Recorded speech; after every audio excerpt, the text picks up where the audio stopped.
Comma கர்த்தர் என்னை சேர்த்து கொள்வார். அல்லேலூயா.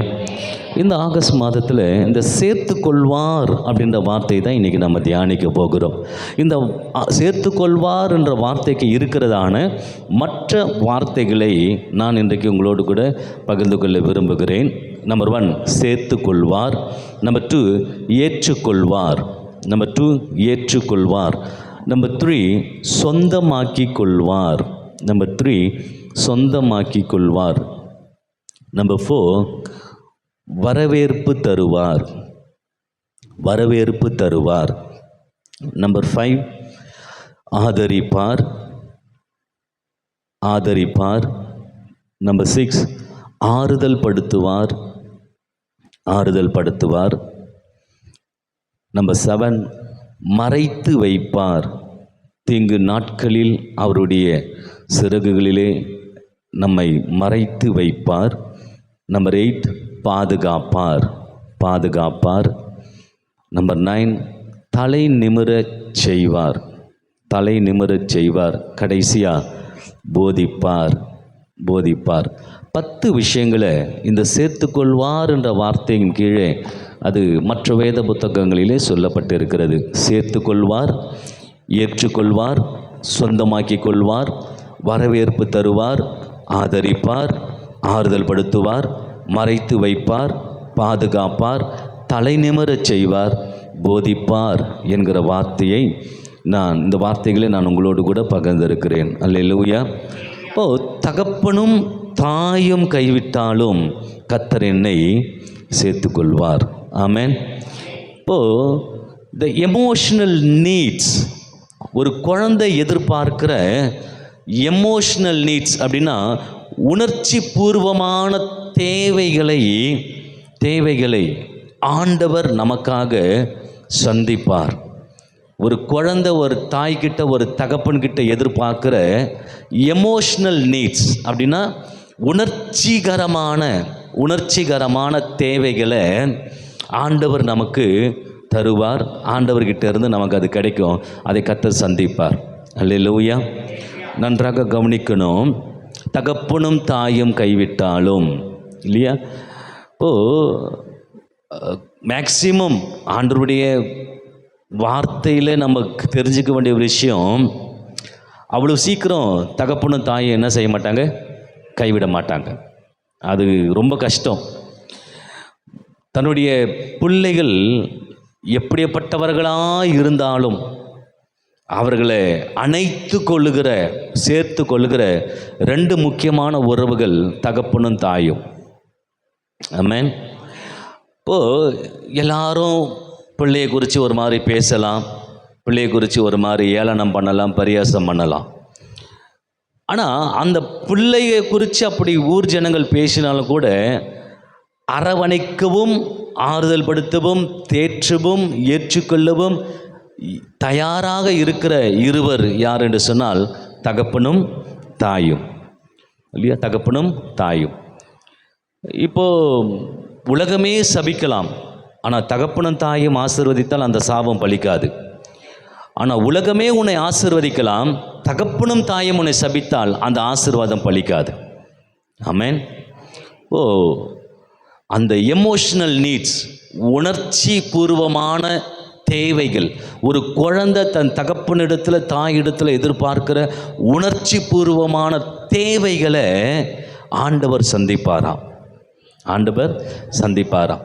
ஒரு தாய் தேற்றுவது போல ஆண்டவர் நம்ம என்ன செய்வார், தேற்றுவார் அப்படின்னு பைபிளில் இருக்குது. ஆங்கிலத்தில் மூல பாஷையிலலாம் நீங்கள் படித்து பார்த்தீங்கன்னா, அந்த தாய் தன்னுடைய மார்பகத்தில் குழந்தைய அப்படி அணைத்து கொண்டாலே அந்த தாயோடைய சூடு அந்த குழந்தைக்கு நன்றாக தெரியும். அதனால் இது நம்முடைய தாய் தான், நம்முடைய சூடு ஒத்து போதே அப்படின்னு சொல்லி அழுகிற குழந்தை கூட என்ன செய்யுமா, அழுகை நிறுத்திவிடும். அந்த மார்பக தேற்றுதல் இருக்கிறதே, அந்த மார்பக தேற்றுதலை அவ்வளோ சீக்கிரத்தில் இல்லையா வேறு யாராலையும் கொடுத்து விடவே முடியாது. அது தாயால் மாத்திரம்தான் கொடுக்க முடியும். ஒரு தாய் தேற்றுவது போல. ஆமென். ஒரு தாய் தேற்றுவது போல ஆண்டவர் நம்மளை தேற்றுகிறார். இப்போது அந்த எமோஷனல் நீட்ஸை ஒரு குழந்தை ஒரு தாய்கிட்ட தகப்பன்கிட்ட எதிர்பார்க்குற அந்த எமோஷ்னல் தேவைகளை, அந்த உணர்ச்சி பூர்வமான தேவைகளை ஆண்டவர் நமக்கு சந்திக்க அவர் வல்லமை உள்ளவராக இருக்கிறார். அந்த எமோஷ்னல் தேவைகள் அப்படின்னும் போது தான் இத்தனை வார்த்தைகளை நான் சொன்னேன் இல்லையா? இப்போ கவனிங்கள, இப்போ தாய் தகப்பன் அப்படின்னு சொல்லும் போது எந்த இடத்த தாய்க்கு கொடுக்கலாம், எந்த இடத்த தகப்பனுக்கு கொடுக்கலாம்? ஃபஸ்ட்டு பிளேஸியா செகண்ட் பிளேஸியா? ஃபஸ்ட்டு பிளேஸில் யாரை வைப்பீங்க? சத்தமா? தாய் தான். செகண்ட் பிளேஸ் தான் யாருக்கு? தகப்பனுக்கு இல்லையா? இப்போது கோச்சிக்கிறது, சோறு போடாதுன்றது, வீட்டை விட்டு துரத்து அப்படிலாம் சொல்கிறது யார் தான் வீட்டில்? டு த எக்ஸ்ட்ரீம் லெவல் தகப்பனால் தான் அப்படி சொல்ல முடியும் இல்லையா? நல்ல புள்ளையை பெற்று வச்சுக்கிறடி, நீ அவனுக்கு சோறு போடாத. ஆனால் ஊர் உலகம் உற்றார் உறவினர்கள் அவர்கள் கிட்ட கிடைக்காததை தகப்பனும் தாயும் கொடுக்குறாங்க. அதில் ஃபஸ்ட்டு பிளேஸ் தாய் தான், செகண்ட் பிளேஸ் தகப்பனுக்கு. தகப்பன் கூட ஒரு கட்டத்தில் என்ன சொல்லிடுவார்? நல்ல பிள்ளையை பெற்று வச்சுக்கிற, நீ இனிமேல் அவன் மூஞ்சியில் முழிக்கக்கூடாது, அவனை வீட்டை விட்டு தோறது, அவனுக்கு சோறு போடாத அப்படின்னு. ஆனால் இந்த தாய் என்ன செய்வாங்கன்னு நினைக்கிறீங்க? திருட்டுத்தனமாக சோறு போடுவாங்க, பார்த்துப்பாங்க, அரவணைப்பாங்க, ஆலோசனை கொடுப்பாங்க இல்லையா? பக்குவப்படுத்துவாங்க, புத்திமதி சொல்லுவாங்க. இது எல்லாமே ஒரு தாய் இதை செய்கிறது உண்டு. ஆமென். ஒரு தாய் செய்கிறது உண்டு. இப்போது கடைசியாக ஒரு மனுஷனுக்கு கடைசியாக கிடைக்கிற ஒரு ஆறுதல் இல்லையா? உலகம், உறவுகள், ஊர், உற்றார் இல்லையா? இதுக்கெல்லாம் தாண்டி ஒரு மனிதனுக்கு கடைசியாக கிடைக்கிற ஒரு உன்னதமான ஒரு ஆறுதல் இல்லையா? எது அப்படின்னா ஒரு தகப்பன், ஒரு தாய் தான். அதில் தகப்பனை விட தாய் ரொம்ப பெஸ்ட்டு. இப்போது அந்த தாய் உன்னை கைவிட்டாலும், இப்போ ஆண்டவர் எந்த இடத்துல நம்ம வைக்க வேண்டிய ஒரு நிலைமையில் தள்ளப்படுறோம் பாருங்களேன். நம்ம எப்படி? அந்த தாய் உன்னை கைவிட்டாலும், அந்த ரெண்டாவது இடத்துல இருக்கிற தகப்பன் உன்னை கைவிட்டாலும் இல்லையா? உன்னை நான் தெரிந்து கொண்டது உண்மையானால், உன்னை நான் மீட்டு கொண்டது உண்மையானால், இந்த ஆண்டில் 7 மாதங்களை நடத்தினது, உன்னோடு கூட இருந்து உன்னை நடத்தினது நான் உண்மையானால், அந்த கைவிடுதலுக்கு மத்தியில் கைவிட்டாலும் இல்லையா, நான் உன்னை என்ன செய்வேன்? நான் உன்னை சேர்த்துக்கொள்வேன். உன் தாயுடைய மார்பகம் உனக்கு கொடுக்காத ஒரு ஆறுதலை, ஒரு அடைக்கலத்தை, ஒரு தேற்றுதலை இல்லையா, நான் உனக்கு தருகிறேன், நான் உனக்கு தருகிறேன். அல்லேலூயா, அல்லேலூயா. எவ்வளோ நல்ல ஒரு ஆண்டவர் பாருங்கள் நம்முடைய ஆண்டவர். அப்போ ஆகஸ்ட் மாதத்தில் பல வார்த்தைகளை, வசனங்களை நான் எடுத்தாலும் திரும்ப திரும்ப இந்த வார்த்தைக்கு நேராக என்னை கொண்டு போய் கொண்டு இருந்ததுனால தான் இதை நான் தியானிக்க ஆரம்பித்தேன். இது தெரியாத ஒரு வசனம் இல்லை, எல்லாருக்கும் நல்ல ஒரு தெரிஞ்ச வசனம்தான். என் தகப்பனும் என் தாயும் என்னை கைவிட்டாலும் கர்த்தர் என்ன செய்வார்?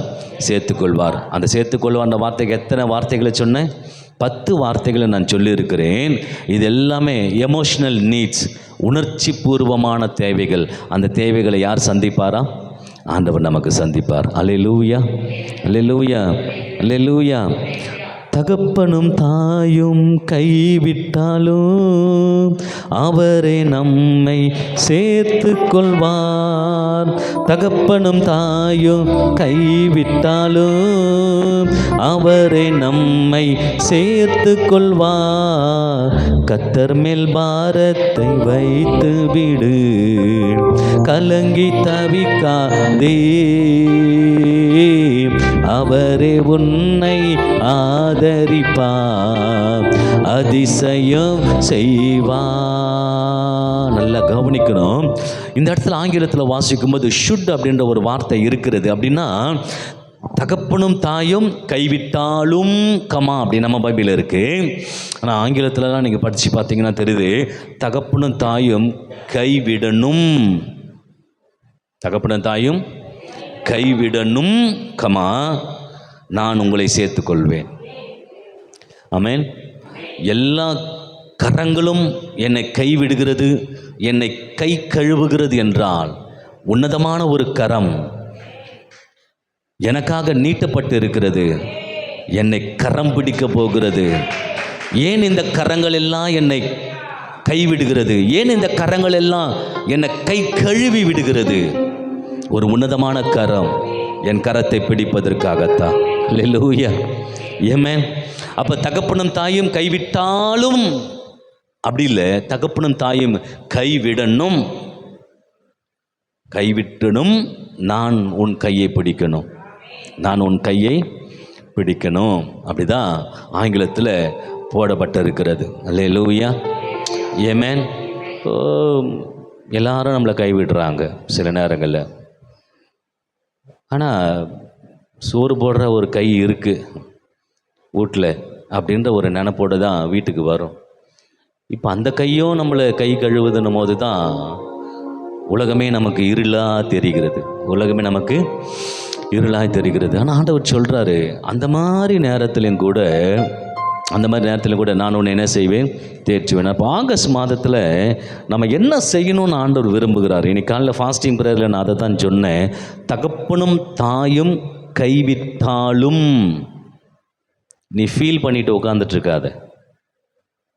தகப்பனும் தாயும் உன்னை கைவிட்டாலும் ஃபீல் பண்ணிட்டு உட்காந்துட்ருக்காத. அவர் நம்மை சேர்த்து கொள்வார். இதை நீ விசுவாசிக்கிறவனாய் ஃபெய்த்தில் நீ இருக்கணும்.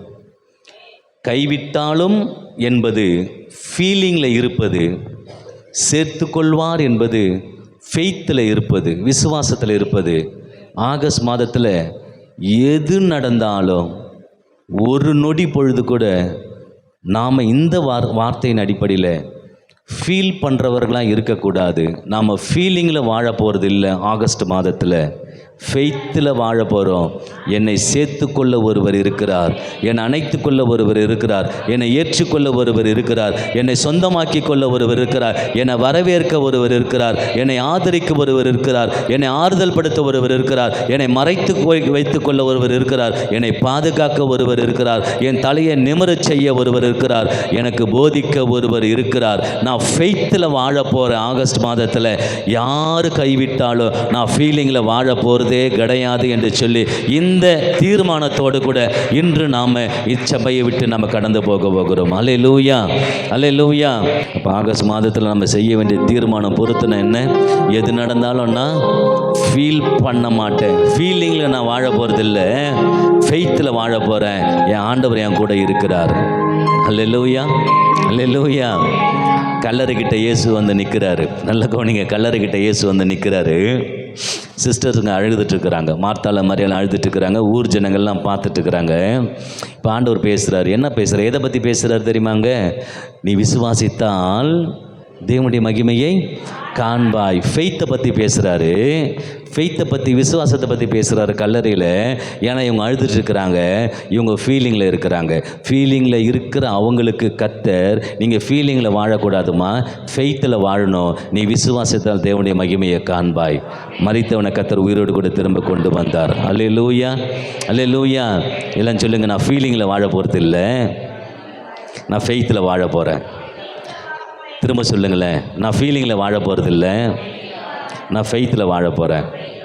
ஆமென், ஆமென். இன்றைக்கி ஃபாஸ்டிங் ப்ரேயரில் சொன்னேன், கவனிங்க, ஒரு செகண்டு கூட ஆகஸ்ட் மாதத்தில் ஒரு செகண்டு கூட எதை குறித்தும் நான் ஃபீல் பண்ணக்கூடாது. நான் ஃபீல் பண்ண நான் தோத்துட்டேன்னு அர்த்தம், நான் வாழறதுக்கே தகுதி இல்லாதவன் அர்த்தம்.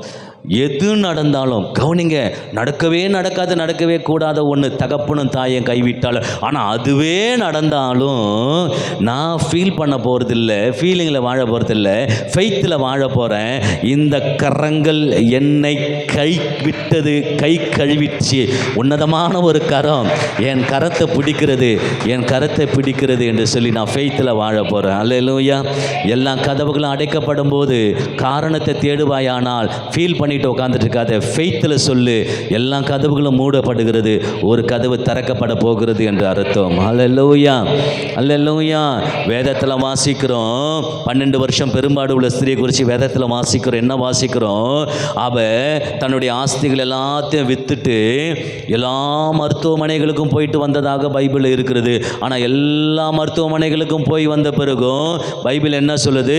சற்றாகிலும் சுகம் கிடைக்கவில்லை. அப்படின்னா சொத்து போயிடுச்சு, பணம் போயிடுச்சு, ஆஸ்தி போயிடுச்சு, எல்லாமே போயிடுச்சு. மருத்துவர்களால் சுகமாக்க முடியல, மருத்துவமனைகளால் சுகமாக்க முடியல, மருந்து மாத்திரைனால சுகமாக்க முடியல. ஃபீலிங்கில் இவ உட்காந்துட்டு இருக்கிறா. எல்லா மருத்துவமனைகளும் மருத்துவர்களும் மருந்து மாத்திரைகளும் என்னை கைவிட்டுட்டுச்சே அப்படின்னு சொல்லிட்டு கேள்விப்படுறா. இயேசு போகிறார், சத்தத்தை கேட்குறா. ஃபெய்த்தில் வாழ்றா. இப்போ ஃபெய்த்து துளிர் விடுகிறது, ஃபெய்த்து பிறக்குது, ஃபெய்த்து ஒரு ஒரு ஒரு உணர்ச்சியை தருகிறது. அவருடைய வஸ்திரத்தின் ஓரத்தை நான் தொட்டால் ஆகிலும் 12 வருஷமா நான் படுற இந்த பாடுகளில் இருந்து எனக்கு ஒரு விடுதலை கண்டிப்பாக கிடைக்கும், கண்டிப்பாக கிடைக்கும். என் விசுவாசம் ஜெயிக்கும், இந்த பலவீனத்தை ஜெயிக்கும். நிற்க வேண்டியது இயேசுவின் நாமத்தினால நிற்கும், நீங்க வேண்டியது இயேசுவின் நாமத்தினால நீங்கும் அப்படின்னு சொல்லிட்டு ஃபீலிங்ல வாழ்ந்து கொண்டிருந்த அவ இப்போ ஃபெய்த்தில் எழும்புறா, ஃபெய்த்தில் நடக்கிறா, ஃபெய்த்தில் தொடுறா, ஃபெய்த்தில் அவ சொல்றா. இயேசு சொல்றாரு, இப்போ எந்த ஃபெய்த்தில் நீ என்கிட்ட வந்தியோ அந்த ஃபெய்த், அந்த விசுவாசம் உன்னை ரட்சித்தது. நீ சமாதானத்தோட போ என்று சொல்லி. அல்லேலூயா, அல்லேலூயா. ஃபீலிங்கில் வாழாத, ஃபீலிங்கில் வாழ்கிற உன்னை பார்த்து ஆண்டவர் சொல்லுகிறார், நீ ஃபெய்த்தில் வாழணும், அந்த பாடத்தை நீ கற்றுக்கொள், கர்த்தர் உன்னோடு கூட இருக்கிறார் என்று சொல்லி. அல்லேலூயா, அல்லேலூயா. மறுரூப மலையில் இயேசு மறுரூபம் அடைந்து கீழே இறங்கி வரும்போது திரளான ஜனக்கூட்டம் அங்கே நிற்கிறது. ஒரு அப்பா வந்து நிற்கிறான் இல்லையா. என்ன சொல்கிறான், ஆண்டவரே என் பையனுக்கு சந்திர ரோகம் என்கிற நோய் பிடித்திருக்கிறது, பிசாசு பிடிச்சிருக்குது. அங்கே பல்ல கடிக்கிறான், அலை கழிக்கிறான், தீலியும் தண்ணீர்லையும் விழுகிறான். நான் எங்கெங்கேயோ கொண்டு போனேன், கடைசியாக உங்கள் சீஷர்கள் கிட்ட கொண்டு வந்தேன். சீஷர்களால் கூட என்ன செய்ய முடியல, குணமாக்க முடியல. எல்லாரும் என்னை கைவிட்டுட்டாங்க ஆண்டவரே, எல்லாரும் என்னை கை கழுவிட்டாங்க ஆண்டவரே. நான் இன்னைக்கு ஃபீலிங்கில் உட்காந்துட்டு இருக்கிறேன், ஃபீலிங்கில் நிற்கிறேன். உங்களால் முடிஞ்சால் நீங்கள் ஏதாவது செய்யுங்க. இயேசு கேட்குறாரு, நீ விசுவாசிக்க கூடுமானால் எல்லாம் ஆகும். நான் விசுவாசிக்கிற ஆண்டவரே, ஆனாலும் எனக்குள்ளே இருக்கிற அவிசுவாசம் என்னை விட்டு நீங்கும்படி எனக்கு உதவி செய்யுங்க. அப்படின்னா என்ன அர்த்தம், உனக்கு அவிசுவாசம் இருக்கு, அந்த அவிசுவாசத்துலேயும் இப்போ கொஞ்சம் உனக்குள்ள ஃபெய்த் விசுவாசம் துளிர்விட ஆரம்பிக்கிறது. கொஞ்சம் விசுவாசம் போதையா, இந்த துளிர் விடுகிற விசுவாசத்தை வச்ச உன் மகனுக்கு சுகத்தை கொடுக்க என்னால் முடியும். விசுவாசிக்கிறவனுக்கு எல்லாம் ஆகும் என்று சொல்லி ஆண்டவர் ஒரு அற்புதத்தை அங்கே செய்கிறத நம்மளால் பார்க்க முடிகிறது. ஒரு ஆமீன் சொல்லுங்களேன், ஒரு ஆமீன் சொல்லுங்களேன். வாலிப மகனாகிய இஸ்மவேல் வனாந்திரத்தில் தாயோடு கூட இருக்கும் பொழுது அப்பா அனுப்பிட்டாரு, கைவிட்டாரு. வனாந்திரத்தில் தாயோடைய கை மட்டும்தான். இப்போ தாயோடைய கை என்ன பண்ணிடுச்சு, ஒரு செடி கீழே விட்டுட்டு, ஒரு மரத்து கீழே விட்டுட்டு என் பிள்ளை சாகிறதனா பார்க்க மாட்டேன்னு சொல்லி விலகி போயிடுச்சு. இஸ்மவேல் உட்காந்துட்டு இருக்கிறான். அப்பா அங்கே கை விட்டுட்டான், ஆத்தா இங்கே கை விட்டுட்டா. அப்பா அங்கே கை விட்டுட்டான், ஆத்தா இங்கே கை விட்டுட்டா. நான் என்ன செய்யணும் ஆண்டவரே? ஃபீலிங்கில் உட்காந்துட்டு இருக்கிறியோ, உனக்காக ஒரு நீர் ஊற்றை கர்த்தர் அதே வனாந்தரத்தில் அவர் வைத்திருக்கிறார். அந்த நீர் ஊற்று வேதம் சொல்லுகிறது, கர்த்தர் ஆகாரின் சத்தத்தை கேட்டார் என்று சொல்லப்படவில்லை. ஃபீலிங்ல உட்கார்ந்துட்டு இருக்கிற இஸ்மவேலின் சத்தத்தை, குழந்தையின் சத்தத்தை கர்த்தர் கேட்டார் என்று சொல்லி வேதத்தில் நம்மளால வாசிக்க முடிகிறது. இந்த அம்மா இப்ப சொல்றாங்க, நீர் என்னை காணுகிற தேவன். என் அன்பு தேவ பிள்ளைய, ஃபீலிங்ல உட்கார்ந்துட்டு இருக்காத. இன்னைக்கு நீ எடுக்கிற தீர்மானம் தான் இன்று இரவு உன்னோடு கூட ஆண்டவர் அதிகமாக இடைப்படுவதற்கு ஏதுவாக இருக்க போகிறது. என்ன தீர்மானம் அப்படின்னா, என்ன பொறுத்தணும்னா கொஞ்சம் கஷ்டம்தான், கொஞ்சம் கஷ்டம்தான். ஏமேன், கொஞ்சம் கஷ்டம்தான். என்னது, 31 நாட்கள் ஒரு செகண்ட் கூட நான் ஏன் ஒரு நாள் கூடன்னு சொல்லாமல், ஒரு மணி நேரம்னு சொல்லாமல், ஒரு நிமிஷம் சொல்லாமல், ஏன் ஒரு வினாடின்னு ஏன் சொல்கிறேன்? காரணம் இருக்குது. ஒரு செகண்ட் கூட எதை குறித்தோம்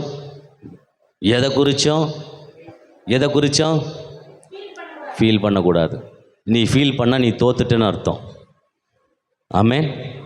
ஐ am ready, I am ready. Amen, I am ready. நான் ஃபீலிங்கில் வாழ போகிறது இல்லையா, எது நடந்தாலும். ஆமேன். எல்லாம் கவனிக்கணும். இன்றைக்கி என்ன விஷயம்னா, சின்ன சின்ன விஷயத்துக்கெல்லாம் ரொம்ப ஃபீல் பண்ணி நீ என்னன்னா நாசமாக போயிட்டுருக்குற. எத்தனை பேர் ஒத்துக்கிறீங்க?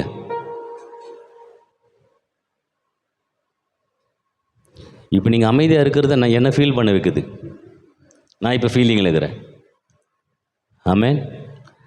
ஐயா, சின்ன சின்ன விஷயத்துக்கெல்லாம் நீ ரொம்ப ஃபீல் பண்ணிட்டு உட்காந்துட்டுருக்குற. நீ ஃபீல் பண்ணுற விஷயம்லாம் ஆண்டோடைய பார்வையில் ஒன்றுமில்லாத விஷயம். சிம்பிளாக சொல்லலாம், இதெல்லாம் ஒரு மேட்ரே இல்லை, தெரியுமா உனக்கு? ஏமே சிம்பிளாக சொல்லணும், இதெல்லாம் ஒரு ரொம்ப ஃபீல் பண்ணுறேன். ஓவர் ஃபீலிங் உடம்புக்கு ஆகாது. ஓவர் ஃபீலிங்கு உடம்புக்கு ஆகாது. மருத்துவர்களே சொல்கிறாங்க, ரொம்ப ஃபீல் பண்ணுற போல இருக்கு, உன் உடம்பு என்கிற அப்பார்ட்மெண்ட்டை, அந்த அப்பார்ட்மெண்ட்டில் நிறைய வீடை கட்டி எல்லா வியாதிகளுக்கும் நீ வாடகை ஓட்டி வச்சுக்கிறியே, ஏன்? ஓவர் ஃபீலிங் உடம்புக்கு ஆகாது. சின்ன சின்ன விஷயத்துக்கெல்லாம் ஃபீல் பண்ணிக்கிட்டு, சின்ன சின்ன விஷயத்தெல்லாம் ஃபீல் பண்ணி, நான் சொல்கிற ஃபீலிங்கில் வாழாத, ஃபெய்த்தில் வாழ. கர்த்தர் உன்னோடு கூட இருக்கிறார். கைவிட்டாலும் எந்த நிலைமையில் நீ இருந்தாலும். அல்லேலூயா, அல்லேலூயா. இப்போ நம்முடைய ஃபீலிங்லாம் அமெரிக்கா ஈரானில் நடக்கிற போர் அந்த ஃபீலிங் கிடையாது. டெல்லியில் போராட்டம் நடத்துனாங்களே மாணவர்கள், அந்த ஃபீலிங்லாம் கிடையாது. இப்போ காவேரியிலேருந்து தண்ணி வருமா வராதா, அந்த ஃபீலிங்லாம் கிடையாது இல்லையா? நம்ம ஃபீலிங்கில் என்ன தெரியுமா? அவன் பார்க்காம போயிட்டானே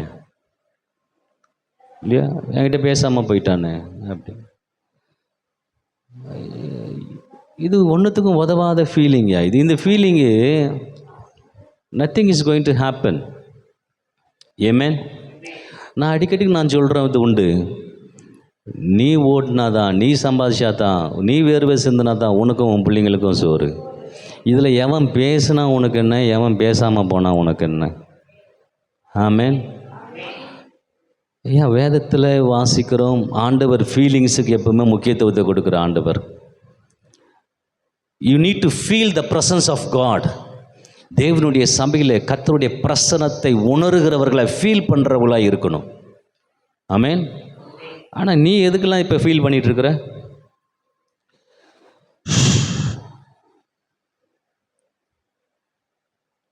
பட் ஆனால் முடிஞ்சாவே இருக்கட்டும். But let me tell you, இன்னைக்கு தீர்மானம் பண்ணுங்க, அட்லீஸ்ட் ஆகஸ்ட் மாதம் 31 நாள் ஆகுது, நான் என்ன செய்யக்கூடாது? அந்த கிருபை ஆண்டவர் எனக்கு தாங்கப்பா இல்லையா? அந்த சங்கீதம் பாருங்க, தகப்பனும் தாயும் கைவிட்டாலும். உண்மையாகவே அது கொஞ்சம் பயங்கர ஃபீல் ஆகிற ஒரு விஷயந்தான். ஆனால் ஃபெய்த் என்ன? அவர் என்னை சேர்த்துக்கொள்வார். இந்த நிலைமையிலையும் இல்லையா? இன்றைக்கி ஃபாஸ்டிங் பிரேயர் 52வது சங்கீதத்தை தான் நாங்கள் தியானம் பண்ணோம். ரொம்ப அருமையாக இருந்தது. தாவீது சொல்கிறான், இந்த நிலைமையில் இருக்கிற என்ன, இந்த நிலைமையிலையும் இனிமேலும் என் தேவன் என்னை எப்படி நடத்த போகிறாருன்னு தான் நான் பார்க்க போகிறேன் இல்லையா? அப்போது தாவீதோடைய வாழ்க்கையில் ஃபீல் பண்ணுறதுக்கு நிறைய விஷயங்கள் அவனுக்கு இருக்குது. அவன் ஃபீலிங்கில் உக்காந்துக்கிட்டு இல்லை, செத்து போல, அவன் ஃபெய்த்தில் எழும்பினான். இந்த நிலைமையிலே என் தேவன் என்னை எப்படி நடத்துவார், நான் அதை பார்க்கணும் அப்படின்னு சொல்லிட்டு. அல்லேலூயா, அல்லேலூயா. வானத்துலேருந்து அக்னியை இறக்கணும் ஒருத்தன். இவ சொல்லிட்டா, ஒரு பொம்பளை, ஏப்பா நாளைக்கு இந்த நேரத்தில் அவனை நான் போட்டு தள்ளுவேன் அப்படின்னு. இவனும் சொல்கிறான், போய் சூரிய செடியில் ஃபீல் பண்ணி உட்காந்துட்டுருக்குறான். அப்போ நாளைக்கு என் கதை காலி. வந்து தட்டி எழுப்புறான் தெய்வத்துவதை, ஏப்பா நீ ஃபீல் பண்ணிட்டு உட்காந்துட்டு இருக்காத, எழுந்து போஜனம் பண்ணு, நீ போக வேண்டிய தூரம் இன்னும் வெகு தூரம். அல்லேலூயா, ஆமேன். ஸோ ஃபீலிங்கில் வாழாத, ஃபெய்த்தில் வாழு. இத்தனை பேர் ஃபீலிங்கில் வாழ வேண்டியவங்க ஃபெய்த்தில் வாழ முன்னுக்கு வந்ததுனால ஆண்டவர் அவர்களை ஆசீர்வதித்ததை நம்மளால் பார்க்க முடிகிறது. ஆங்கிலத்தில் போட்டிருக்கு, my father and mother abundant me. அப்படின்னா விலகி விட்டார்கள், என்னை விட்டு விலகி விட்டார்கள். ஐ ஆம் லைக் அன் ஆர்ஃபன், நான் ஒரு அனாதையாக இருக்கிறேன். ஆங்கிலத்தில் இருக்குது, ஐ ஆம் லைக் அன் ஆர்ஃபன், நான் ஒரு அனாதையை போல இருக்கிறேன்.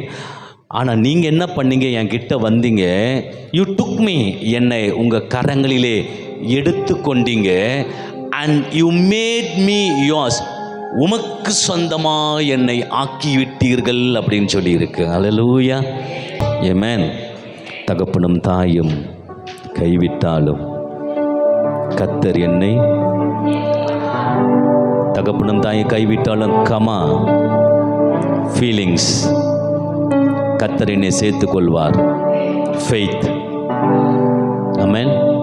முற்பகுதி ஃபீலிங்ஸ், ரெண்டாவது பகுதி ஃபெய்த். இப்போ நம்ம ஃபீலிங்ஸாக ஃபெய்த்தான்றதை தீர்மானம் பண்ணுவோம். அல்லேலூயா, கர்த்தருக்கு தோத்திரம். 3 காரியங்கள் நான் சொல்லி முடிச்சிடறேன். 1, 2, 3 வசனங்கள் வேகமாக வாசிக்கலாம். கர்த்தர் என் வெளிச்சமும்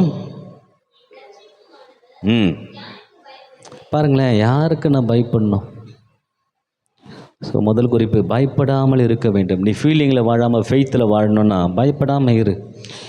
கர்த்தர் வெளிச்சமாக இருந்தால், ரட்சிப்பாக இருந்தா யாருக்கும் பயப்படாத. கர்த்தர் என் ஜீவனின் பலனானவர். யாருக்கு?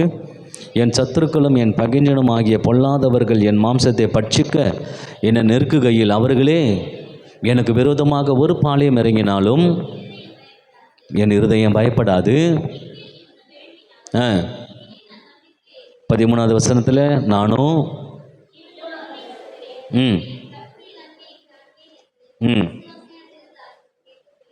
ஆக பயப்படாமல் இரு இல்லையா? பயப்படாமல் இரு இல்லையா? அப்போ ஆகஸ்ட் மாதத்தில் நீ ஃபீலிங்கில் வாழாமல் ஃபெய்த்தில் வாழணுன்னா எப்படி இருக்கணும் இல்லையா? இப்போ 7 மாதம் எதுக்கெல்லாம் நீ பயந்தியோ, இந்த 8வது மாதத்தில் என்ன பண்ணணும்? பயப்படாமல் இருக்கணும். 2வது காரியம், 4-5 வசனங்கள் வாசிக்கும் பொழுது 4-5-6 கர்த்தரிடத்தில் ஒன்றை நான் கேட்டேன். ஓகே நல்லா கவனிக்கணும். இந்த 4-5-6 வசனம் நிதானமாக படிங்க, அர்த்தத்தை நீங்களே புரிஞ்சுப்பீங்க. கர்த்தரிடத்தில் ஒன்றை நான் கேட்டேன், அதையே நாடுவேன், பார்க்கும்படியாகவும். இப்போ எதை நான் கர்த்தரிடத்தில் கேட்டேன்?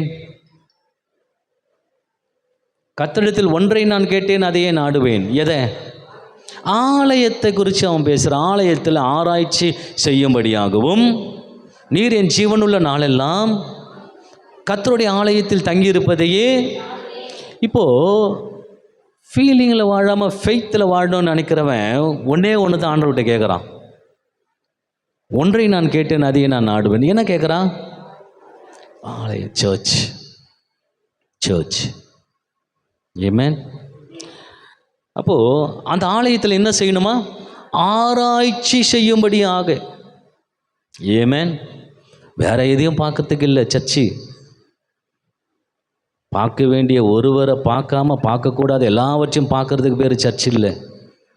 பார்க்க வேண்டிய ஒருவரை தான் நாம் பார்க்கணும். ஆமென்.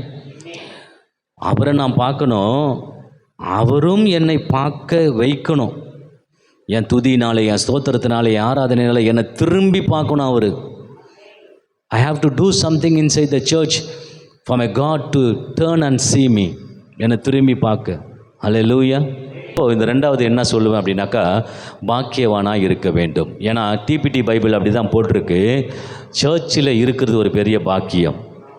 பரலோகம் அந்த பாக்கியத்தை நமக்கு தருகிறது. முதல்ல சொன்னேன், பயப்படாமல் இருக்க வேண்டும். அப்பொழுது நீ ஃபீலிங்கில் வாழ மாட்ட, ஃபெய்த்தில் வாழ்வ. 2வது பாக்கியவனா. என்ன பாக்கியத்தை பெற்றவனாக இருக்கணும்? என்ன பாக்கியம்? சர்ச்சில் இருக்கிற பாக்கியம். 3வது ஒரு காரியத்தை நான் சொல்லி முடிச்சுடுறேன். பார்க்க வேண்டும். 7, 8, 9 வசனங்கள். கர்த்தாவே, நான் கூப்பிடுகிற சத்தத்தை நீ கேட்டு எனக்கு இறங்கி எனக்கு உத்தரவு அருளி செய்யும். என் முகத்தை தேடுங்கள் என்று சொன்னீரே, உம்முடைய முகத்தையே தேடுவேன் கர்த்தாவே என்று என் இருதயம் உம்மிடத்தில் சொல்லிற்று. உமது முகத்தை எனக்கு நீர் கோபத்துடன் உமது அடியனை போடாதையும். நீரே எனக்கு என் ரட்சிப்பின் தேவனே, என்னை நெகிழ விடாமலும். ஆக பார்க்க வேண்டும். எதை பார்க்கணும்? கர்த்தரை, அவருடைய முகத்தை. 8வது வசனத்தில் என் முகத்தை தேடுங்கள் என்று சொன்னீரே, உம்முடைய முகத்தை தேடுவேன். பார்க்க வேண்டும். ஹல்லேலூயா. ஸோ ஃபீலிங்கில் வாழாமல் ஃபெய்த்தில் வாழணுன்னா பயப்படாமல் இருக்கணும், பாக்கியம் பெற்றவனாய் இருக்கணும், பார்க்கிறவனாய் இருக்கணும். அப்படி இருந்தால் ஃபீலிங்கில் வாழ மாட்டோம், ஃபெய்த்தில் வாழ்வோம். தகப்பனும் தாயும் உன்னை கைவிட்டாலும் அவர் உன்னை சேர்த்துக்கொள்வார். எழுந்து நிற்போம். கடைசியாக நம்ம ஜெபித்து நாம் முடிக்கலாம். ஹல்லேலூயா. ஆண்டவர் சொல்லாமல் எதையும் செய்ய மாட்டார். தகப்பனும் தாயும் கைவிட்டாலும் ஃபீலிங்கில் வாழாத, அவர் கர்த்தர் என்னை சேர்த்துக்கொள்வார். ஃபெய்த்தில் வாழு. ஃபெய்த்தில் வாழ்கிறவன் எதை குறிச்சும் பயப்பட மாட்டான். ஃபெய்த்தில் வாழ்கிறவன் ஒன்று தான் கேட்பான், அதிகமான நேரத்தை நான் சர்ச்சில் இருக்கணும் ஆண்டவரே. அந்த பாக்கியத்தை அவன் பெற்றுக்கொள்வான். ஃபெய்த்தில் வாழ்கிறவன் ஆண்டவருடைய முகத்தை பார்க்கணும், ஆண்டவர் என் முகத்தை பார்க்கணும்னு விரும்புவான். இன்னைக்கு எது நடந்தாலும் நீ ஃபீலிங்கில் வாழக்கூடாது, ஃபெய்த்தில் வாழணும், விசுவாசத்தில் வாழணும். உன் விசுவாசம் இந்த உலகத்தை ஜெயிக்கிற ஜெயமாக இருக்கணும். நீ விசுவாசித்தால் தேவனுடைய மகிமையை காண்பாய். விசுவாசிக்கிறவனுக்கு எல்லாம் கூடும், விசுவாசிக்கிறவனுக்கு எல்லாம் ஆகும். தன் விசுவாசத்தினாலே நீதிமான் பிழைப்பான். ஸ்திரியே, உன் விசுவாசம் உன்னை ரட்சித்தது. நீ சமாதானத்தோடு கூட போ, நான் உன்னோடு கூட இருக்கிறேன். நான் உன்னை சேர்த்து கொள்வேன், நான் உன்னை ஏற்றுக்கொள்வேன், நான் உன்னை சொந்தமாக்கி கொள்வேன், நான் உன்னை வரவேற்பேன், நான் உனக்கு ஆதரிப்பேன், நான் உனக்கு ஆறுதல் படுத்துவேன், நான் உன்னை தீங்கு நாளிலே மறைத்து வைப்பேன், நான் உன்னை பாதுகாப்பேன், நான் உன்னை தலை நிமிரச் செய்வேன், நான் உனக்கு போதிப்பேன், நான் உன்னை வழி நடத்துவேன். ஒரு குழந்தை ஒரு தாய் தகப்பன்கிட்ட எதிர்பார்க்கிற உணர்ச்சி பூர்வமான தேவைகளை வரக்கூடிய நாட்களில் தாயாக தகப்பனாக இருந்து கர்த்தரே நமக்கு அதை தீர்ப்பாராக, கர்த்தரே நமக்கு அதை தீர்ப்பாராக. ஹல்லேலூயா. உமக்கு நன்றி செலுத்துகிறோம், உம்மை ஸ்தோத்திரிக்கிறோம், உம்மை ஸ்தோத்திரிக்கிறோம், உம்மை ஸ்தோத்திரிக்கிறோம். கண்களை மூடி ஆண்டவர்கிட்ட கேட்கலாமே. ஆண்டவரே, எது நடந்தாலும் நான் ஃபீல் பண்ணக்கூடாது. ஆண்டவரே, எது நடந்தாலும் நான் ஃபீல் பண்ணக்கூடாது. தீமையாக இருந்தாலும் நன்மையை மாற்றிக்கிற ஆண்டவர் நீர் அல்லவா. நான் ஃபீல் பண்ணக்கூடாது ஆண்டவரே. நான் ஃபெய்த்தில் வாழணும், விசுவாசத்தில் வாழணும், நான் விசுவாசத்தில் வாழணும்ப்பா. ஆண்டவரே, நான் ஃபீல் பண்ணிவிட்டு உட்காந்துட்டு இருக்கக்கூடாது, நான் வேதனைப்பட்டுட்டு உட்காந்துட்டு இருக்கக்கூடாது. ஆண்டவரே, எழும்பி போகணும். ஆண்டவரே, கூட்டத்தின் மத்தியில் போகணும், வஸ்திரத்தின் ஓரத்தை தொடம்படி போகணும். ஆண்டவரே, நான் ஃபீலிங்கில் வாழக்கூடாது, எனக்கு உதவி செய்யுங்க. எல்லோரும் சேர்ந்து ஜெபம் பண்ணலாமே, எல்லோரும் சேர்ந்து ஜெபம் பண்ணலாம். எது நடந்தாலும் நான் ஃபீல் பண்ணக்கூடாது. ஆண்டவரே, அந்த கிருபை எனக்கு தாங்க, அந்த கிருபை எனக்கு தாங்க. என்ன நடக்குமோ எங்களுக்கு தெரியாது, என்ன நடக்குமோ எங்களுக்கு தெரியாது, என்ன நடக்குமோ எங்களுக்கு தெரியாது. ஆனால் எது நடந்தாலும் நாங்கள் ஃபீல் பண்ணக்கூடாது. நாங்கள் விசுவாசத்தில் பலன் உள்ளவர்களாக மாறணும். விசுவாசத்தில் எங்களை கட்டுங்கப்பா, விசுவாசத்தை எங்களை கட்டுங்க, விசுவாசத்தில் எங்களை கட்டுங்க. விசுவாசத்தில் நாங்கள் கட்டப்படணும் ஆண்டவரே. எதை குறிச்சும் நாங்கள் ஃபீல் பண்ணக்கூடாது. கர்த்தர் என் கூட இருக்கிறார், கர்த்தர் நல்லவராக இருக்கிறார், நன்மைகளை நாயகர், நன்மை செய்கிறவர், தீமையை நன்மையை மாற்றுகிறவர், என்னை உள்ளங்கைகளிலே என்னுடைய முகத்தை பொறித்து வைத்திருக்கிறவர். அப்பா, உமக்கு நன்றி செலுத்துகிறோம், உம்மை ஸ்தோத்திரிக்கிறோம் கர்த்தாவே. உம்மை நம்முடைய கர்த்தராகிய இயேசு கிறிஸ்துவின் கிருபையும் பிதாவாகிய தேவனுடைய அன்பும் பரிசுத்த ஆவியுடைய ஐக்கியமும் சந்தோஷமும் சமாதானமும் நம் அனைவரோடு கூட இன்னும் சதா காலங்களிலும் இருப்பதாக. எல்லோரும் சேர்ந்து சொல்லுவோம். என் ஆத்துமாவே என் முழு உள்ளமுடைய பரிசுத்த நாமத்தை ஸ்தோத்திரு, என் ஆத்துமாவே கர்த்தரை ஸ்தோத்திரு, கர்த்தர் செய்த சகல பகரங்களை மறவாதே. ஹல்லேலூயா, ஹல்லேலூயா, ஹல்லேலூயா. ஸ்தோத்திர. கர்த்தர் உங்களை ஆசீர்வதிப்பாராக.